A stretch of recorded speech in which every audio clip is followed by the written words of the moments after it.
Good afternoon, investigators, for the first week of Daylight Saving 2023, an hour later everywhere. Thank you for finding the time late on Friday afternoon to watch Spy Curious. Hi, Casey, how are you? I'm fantastic, Mike. Thanks. How are you?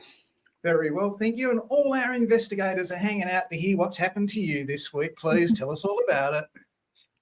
I managed to get some wonderful free PR. So I was in the, hi, Jamie.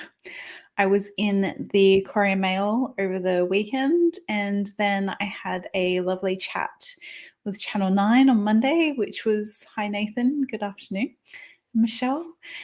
So yeah, I had a great chat with Channel 9 on Monday morning, and yeah, I was picked up by a number of other places. So I was in the Herald, and it's great. Been very busy. G'day, Amanda. Great to see you. Amanda. G'day, Nathan, and g'day, Jamie. Very good to see everybody. I don't think there is an HR manager of an investigation agency I haven't spoken to this week, people. G'day, Amber. Great to see you. They are looking for investigators out there. So if you're nearly finished, get on with your study, please, people. They're screaming for investigators out there. Hello, Chris. Great to see you an hour later on Friday, mate. Great to see you hanging in there, buddy. So it's been a particularly busy week. Now, I had a really good and I thought very fair question this week, and I'll bring it up. Here's my question of the week. We are not leaving today until we answer this question. I don't care if we're here till 11 o'clock tonight. Here it is. The problem I've got, Mike, it's all very good going out and doing interviews with people and visiting their homes, but I've got a job as an investigator and some of my interviews are online. So I'm using Polonius and we've made the appointment. What I'm having difficulty with is figuring out ways to develop a rapport with someone I'm interviewing online. Now, what a great question. Isn't that a brilliant question, Casey? It is. It's very fair. It's not easy. Thanks, Amanda. She loves Casey's previous. We'll come back to that later, Amanda. Thanks for raising that. G'day, Chantel. Great to see you. So here's the question, people. Yes, you're going out knocking on doors and visiting people in their homes and taking statements from witnesses, but my word, today in 2023, you're going to be expected to take statements and conduct interviews online. And we have graduate students that are licensed in 3 states sitting at home doing desktop investigations, interviewing people online every day. So what would you do? Put in the comments in the chat, how would you build a rapport with the person you're about to take a serious statement from on a serious matter? They only witnessed it at work or in the traffic with a CTP liability. What would you say to them to help them chill out and relax so they trust you and give you some information that you need before you pull out that digital recorder or your laptop and start typing away or recording or switch the button that says record? Thank God I've hit the record button today and go live, which is good. Think about it. What would you say? You've never met the person. You can't say, oh, this is a nice suburb if you've lived here for long, like you would if you went round there. Hey, I love your garden. Are you a gardener? That's what you would say if you were visiting their home. But you can't say that if you're online. Hi, Tracy. And Nathan's got a question without notice. How many agencies does a PI work for on average doing factual investigation work as a contractor? What a great question. I have worked for 5 different agencies all at once as an independent subcontractor. I've never worked for one agency as a paid investigator. We have a presenter for our surveillance program you have access to in our investigations uni. He has 50 clients in his phone, and they have been developed over 17 years, and he knows they pay on time every time, and he's only interested in them. So he's working for a lot of people. Now, he's doing surveillance and he's booked out 3 months ahead. He's pretty busy, right? So that's That's his world and that's what he does. As a factual investigator, you should limit it to around about 3 or 4 who you like, because over time you'll develop a like for those people. You'll find that you build a rapport with their managers, their people in their office, who are basically the office admin people who are giving you feedback on your work and putting your stuff through and paying you. So I'd go for 3 or 4. You shouldn't really need any more than that. Otherwise, you'd become overloaded. Here we go. We've got an answer. We've got our first answer coming up. Amber, great one. How's the weather where you are today? I'm freezing or I'm hot here. Now, Amber did this to me earlier this year on her feedback when she was telling me that here's my feedback. Hope it's nice on the Gold Coast. I've got my Ugworks on down here in Canberra. So Amber does, she practices what she preaches, and she was building a rapport with me. So well done, Amber. That's a beauty. Good one. Yep. Here we go. Here we go. Log split fireplace on, ready to join you. It does get a little bit chilly just below Hobart there, mate. Great spot, though. I love where you are. Ask them questions about their pet in the background. Whoa, 2 for 2, Amber. Okay, they've got a picture on the wall. There's a wall behind me. As you can see, with that picture on the wall behind me, I'm into origami. Is that, I don't know. You can ask me about that. Go, wow, what a great picture. That must have cost $30. I wouldn't do that. Thank you. Build rapport through a small talk. What's the area like where you are? Yeah, my word. Talk about the weather, as Amber just said. It's an icebreaker. So you want to humanize yourself before you start saying, well, in relation to the accident where the man had his arm chopped off at work and you were standing beside him, can you tell me what happened? Don't jump straight in. Build up, talk about the weather, talk about the pet running around in the background. It's a parrot in a cage, right? That's fine. What else could you talk about? These are very good ideas, people. I'm loving this. I'm learning. Come on. Don't stop there. Think about it. We're not in a hurry. We've got plenty of time. Okay, let's have a look at some job vacancies that are out there this week over on our Facebook page. The Seeker Group are seeking circumstance investigators in Victoria. Send your resume to robert@seekergroup.com.au. If you get in touch with Robert, there was his phone number. Go back and replay this video and stop it. Contact Robert. You speak to him today. You'll be starting Tuesday morning, 9 a.m. with the Seeker Group if you're a licensed factual investigator in Victoria. Not a bad one there with the Seeker Group. This is a beauty. This is in Brisbane, Sydney and Melbourne, Queensland, New South Wales and Victoria. Site are looking for general insurance investigators, and they have multiple positions for licensed investigators. That's factual investigators in Brisbane, Sydney and Melbourne. It's a great opportunity to work from home, conducting general insurance investigations that home and content, stolen motor vehicles, home and arson, public liability dog bite and public liability slip, trips and falls around the insured premises. It's a great method of investigation, and Brookside are offering that. Melbourne, Sydney and Brisbane with multiple investigation roles right now. Get in touch with Brookside. It's on our Australian Security Academy Private Investigator, Corporate and Government Investigators job page. Great opportunities there. Here's another tip. Talk about the kids that are walking around in the background. All right. So in those interviews, as much as you try to get the person by themselves, anyone up to 4 is still going to participate with mum or dad while they're at home in that interview process, aren't they, Casey? Oh, yes. My word, they are. And here's another tip from Claire. Maintain eye contact. Very, very important. This one, just as a tip, maintaining eye contact as someone that does these things regularly, you're not looking at the person on screen. If I'm looking at Mike on my screen now, if I was having a discussion with him, you have to look at your camera. That is eye contact to them.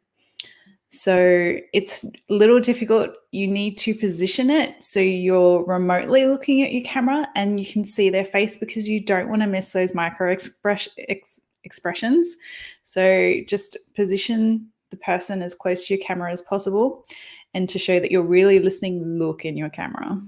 Very good. Great tip there, Claire. Well done. And Jack says, as soon as you arrive at someone's house, scan the room for something like a fishing picture. A great starting point for a conversation. Yeah, that's when you're going out and talking to them and taking a statement from their home. It's talk about their fishing. Okay, they love to talk about, get them talking. That's what you want. You want to get them in the talking role. Now, I did one the other day, an interview with a man in Mildura. Some 40 years ago, I was in Mildura, and there was a song that was a hit called Electric Avenue. I don't know who it was from. You'll have to Google it. It was at the time I was in Mildura, and every street in Mildura is an avenue, but the biggest one is called Langtree Avenue. And I'd be singing along to this song playing on the radio. I'm going to rock down to Electric Avenue, and I'd substitute Langtree Avenue just to be a dick. But I always remembered it. So when I was talking to the person in Mildura last week, I said, is Langtree Avenue still the longest road in Mildura? And he said, yeah, it is. What were you doing here? Oh, I was just working there.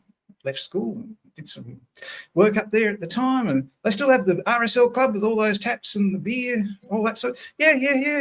And it just went on. And then after we became very familiar with each other over a 3-minute rapport building, talking about the local geographical area, we went into the interview and he was very relaxed, very chilled out, and helped me with the statement. So you can do it online. It's not impossible. Why, below me, have I got, you can't steer a parked car? Now, that's a quote from me from last week. We were talking about your career and your career development as a private investigator, always moving forward. You go to investigations uni and you fill out a CPD form and get some CPD points, download your certificate. You're moving forward. You're driving your career. You're moving ahead. You want to be doing that in the first 5 years of your career, because after 5 years, you're going to master it. It's going to be very hard to come up with something different after 5 years. But in the first 5 years, keep your CPD up, keep growing, keep adding to it. By default, as an investigator, you learn 3 new things every day. That's what makes it so interesting through the interview and the investigation process. So what I'm saying to you with that quote below me right there is keep it moving, steer your career. You can't steer a parked car. And we had Nathan asking about how many places you could work for. He's steering his career. He's preparing for 3 or 4 top quality ones that respond to his inquiries, that pay on time, that are helpful when he has an inquiry, that don't go, oh, what are you asking that for? They don't. None of them do that. Okay. All right. So that's really important. Casey, what were you doing today in Investigations Uni? I was showing students and association members how to scrape data from the internet rather than trying to copy and paste large amounts of names off a website that you're trying to get information from, or trying to look at who works at a company on LinkedIn and like manually typing in all the names, or grabbing a heap of phone numbers or email addresses. So not only did I show them what tools you can use, but also how to create their own code using AI to scrape data from places you usually can't scrape data from. Spot on. Very good. And it was a very good session. I learned a heck of a lot in that session. It was just great. It really, really was interesting, really helpful. Last week, I had someone write to me and say, you must be really proud of your students. When I spoke about Charlie Tucker, who's gone to be in charge of the NDIS Disability Insurance Agency in the fraud area, and I'm very proud of that. Charlie's a great bloke, a very good investigator, top person, very professional. And the person just wrote and said, you must be very proud of them. Have a look at this, and I'll just come up with another angle that I'm very proud of. I'm so proud of this. It's not funny.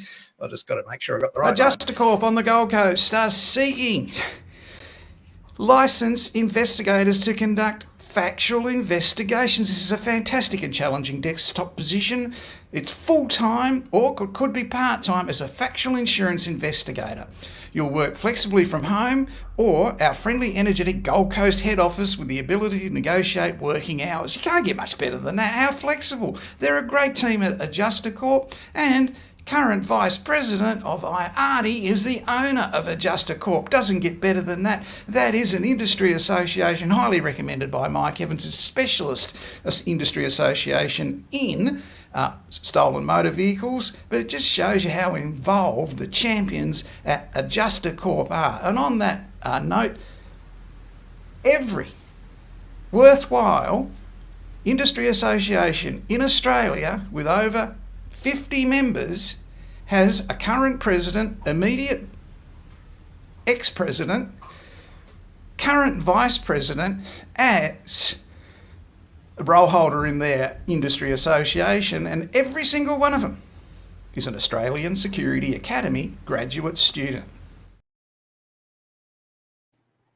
That's every investigation industry association in Australia that's focused on investigations, not insurance broking like ANZIIF, right? Forget that, right? All of them, I mentioned IARTI there, okay? AISB, AIPI, ACLA, every single one of them, their president, their immediate past vice president or their current vice president is an Australian Security Academy graduate student. You don't get much more influence than that. Plus, thanks, Tracy. I'm really proud of it. Plus, in all of that, they're running their own investigation agencies as well as improving the industry that they work in through an industry association to lift up their members and provide continuous professional development.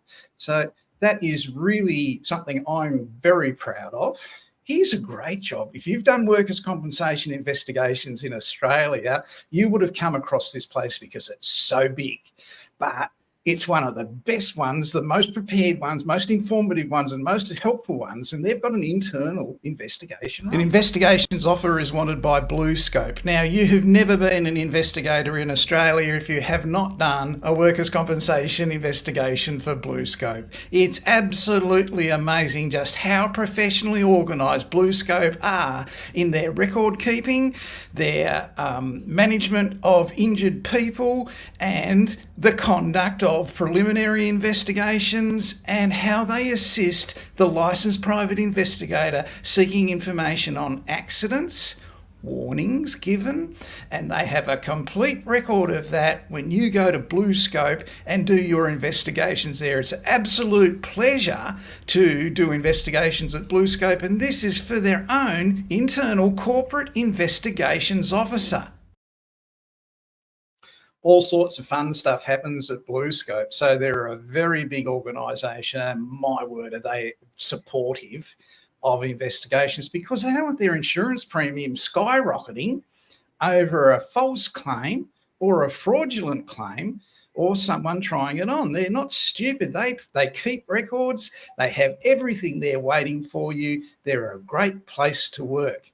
Speaking of big companies like BlueScope, this happened, and it's not going to be overly expensive, but it would have cost. It happened this week. I think it was in Sydney.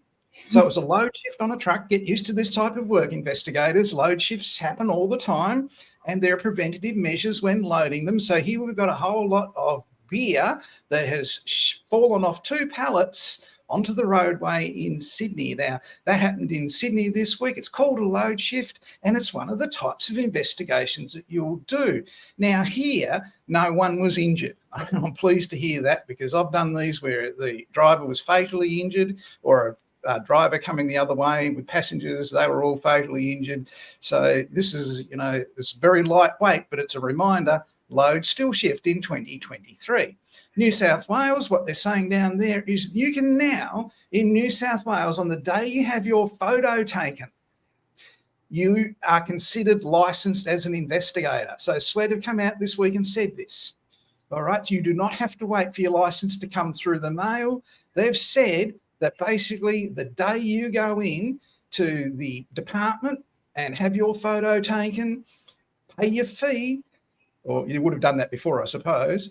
But once that camera goes click, you're considered licensed. What do you got for us today, Case? Yes. I was relaxing, thinking I was done. I have a cool tool. I was going to talk about telemetry, but when I went to use the website, it was down. So I will keep an eye on that. That was the Telegram search website. I'll keep an eye on it because I know that the team behind that are working really hard on it. They're obviously still ironing out some issues, but I found another tool, which was very cool, and gave it a little bit of a test drive. And it's called Digital Footprint Check. So I came across this, I think it was the Jake Craps newsletter, which I spoke about a couple of weeks ago, which is a really fantastic resource. I highly recommend if you're in open source intelligence or desktop investigations or skip tracing, check out this newsletter because it's fantastic. Now, I just used one of my emails. Everybody knows this email from me. I've chucked in that email and it shows that I have been in 8 different data breaches. And one of the really good things that it brought up is online usernames that it had found for me online. So if you are an online investigator, desktop investigator, open source intelligence professional, skip tracer, you know exactly how valuable usernames are. So, and these are usernames that clearly give a lot of information away. So Case Lee 86, so there's a first name, a middle name, and possibly a date of birth. And then there's Case Lee P and there's Case E. So there's 2 possible different surnames there. So a maiden name maybe and a married name. So there's just so much information there. And it's given out an IP address. That IP address for me is not correct. Don't know where they grabbed those from, but it shows that I've got an eBay account, an Eventbrite account, an Evernote account, a Firefox account. I'm not sure where that bird is. Gravatar, most people have those thanks to Facebook being a pain. Pinterest, Spotify, Strava, WordPress, so much information there where you can take those usernames or that email address and go massive pivot points for you to go and check it out. Now, it does say here, I haven't shown it, but it does say that you can purchase the full report for $4.99. I purchased the full, that was the full report. So this is the free version.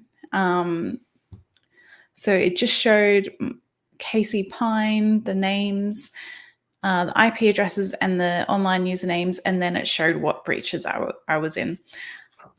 Don't pay for that. You can easily go to have I been pwned and chuck that email address in there and it will bring up all of that stuff. So don't pay for that. It brings up enough for the free version. Those usernames are just invaluable. You can try the IP addresses. Maybe people don't use VPNs as much as I do. That's probably why it's the wrong IP address. So yeah, don't purchase a full report. You don't need those breach things. You can easily find them for free, but it's just a really fantastic tool for other usernames. Fantastic, great OSINT tip, and something we can add to our armory of finding people that we have to interview or locate for whatever reason. Great tip, Casey, really appreciate that. Some of the jobs that have just come out today around the traps, a conduct and integrity manager for the Curtin University. You'll keep seeing me saying there's university jobs. There's that many university jobs. They're big business.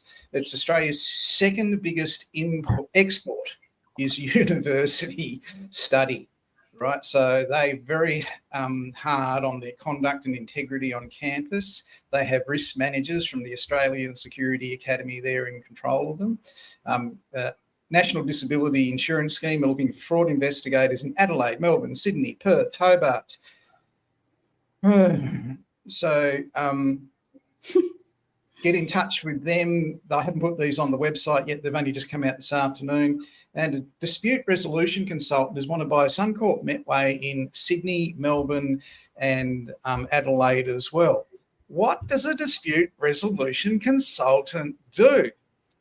One of the reasons you don't go to court as a licensed private investigator on an insurance dispute is the matter goes to AFCA, which is the financial regulator, and it's argued between the insurer and the claimant, and the insurance companies have a scheme that pays for it. So it skirts around the court. You'll go to court on corporate matters and civil matters that are not insurance.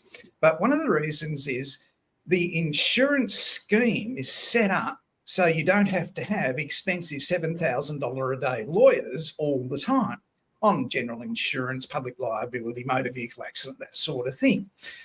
Some workers' compensation cases that are highly serious, and they will go to court. There was one in Hobart this week where a man was awarded $12 million in compensation for being hit by a nightclub bouncer 4 years ago.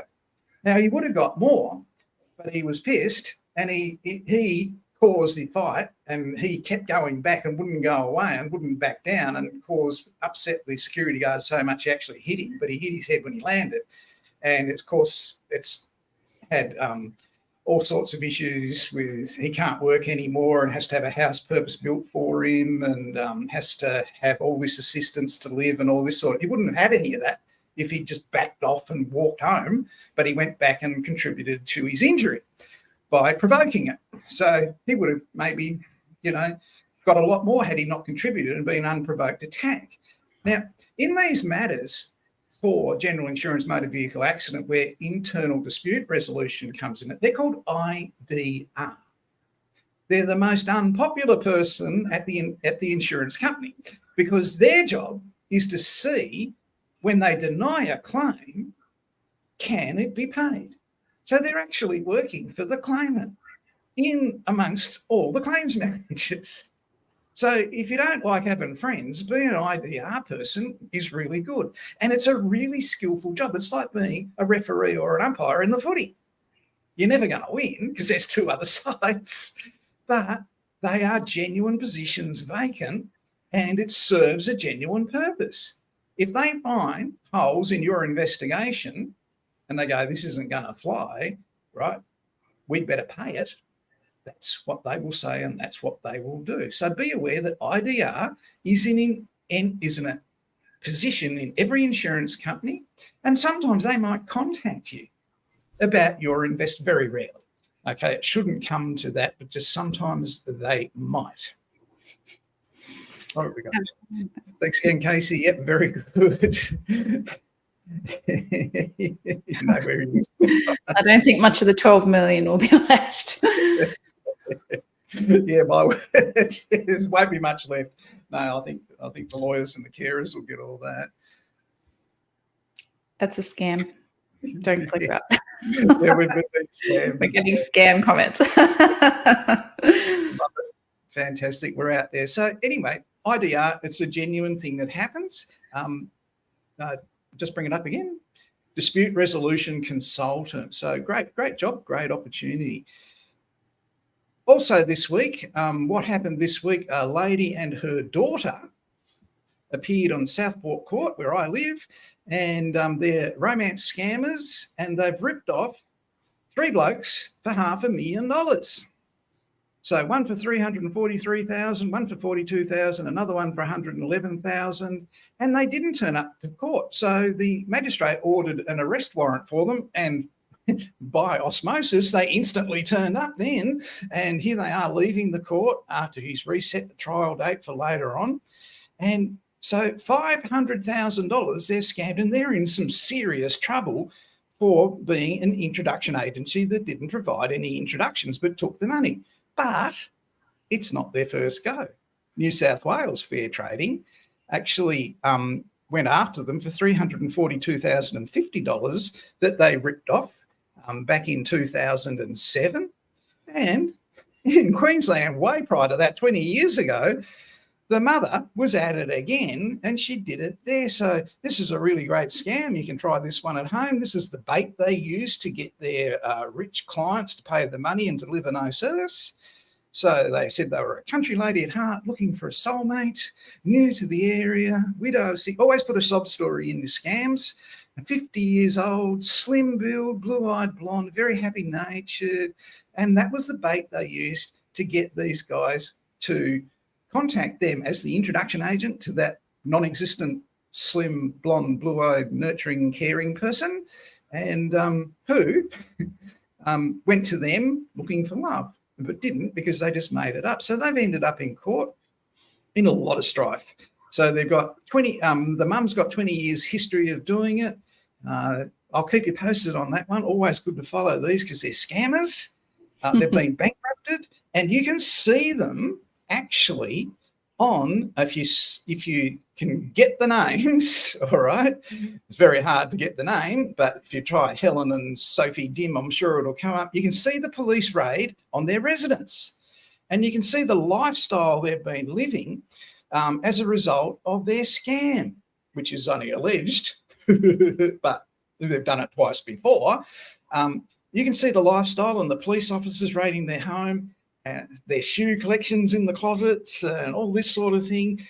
And the police officer in charge of the investigation is very grim, and who's, saying if it's too good to be true, it isn't true. So really worth watching that raid. If you're studying search warrants, have a look at it. It's a beauty. So, people, we've run out of time. We're 2 minutes over. Casey, thank you for coming in. They should, but yeah, they should. I'm sure they look like typical Gold Coast people. oh, look, 2 states, 20 years, taught a daughter who was 2 years old when she first did it, how to do it 20 years later. Oh, man, it's what will they be doing in 5 years' time? You bet, So they'll be bankrupted. They'll just keep doing it. That's what they do. Thank you for watching, people. It's been great having you. We've really enjoyed having you here this week. We've been really busy. It's not going to slow down for next week. A couple of things I haven't got to, but I'll catch up next week on those. And Casey, enjoy being on Channel 9. Keep posted on our social media. We'll put up Casey's interview link so you can see it, people. What we did earlier, we gave an example on why is Casey so popular at the moment with government departments. She's been contacted by ministers and assistant directors because she's got a solution with Quick Look and online dating, and people who are meeting through those online dating systems, that Casey's more responsive than the government departments are in regulating it. So let's have a look at a little movie I made up that demonstrates how slow in being responsive government departments are and how quick Casey is.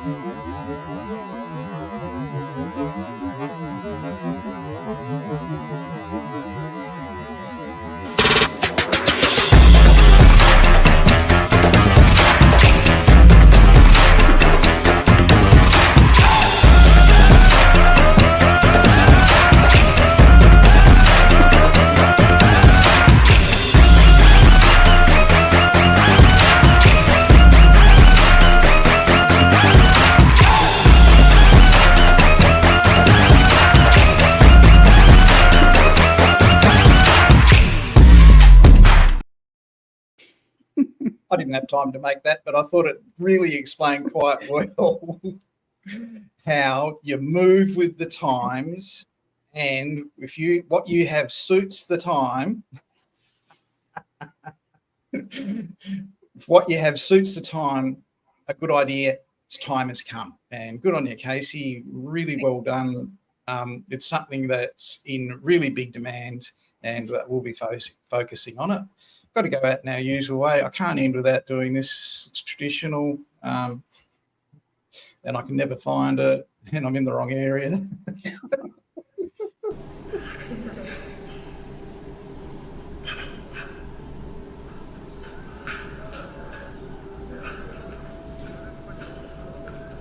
작전 종료. 전원 복귀할 것.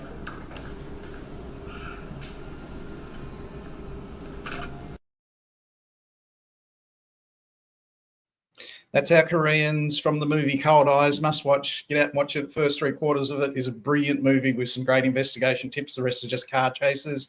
Thank you very much, Casey. Thanks for watching, people. We'll see you next week.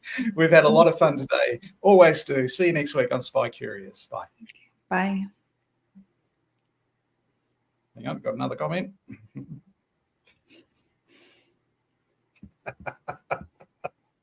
Thank you.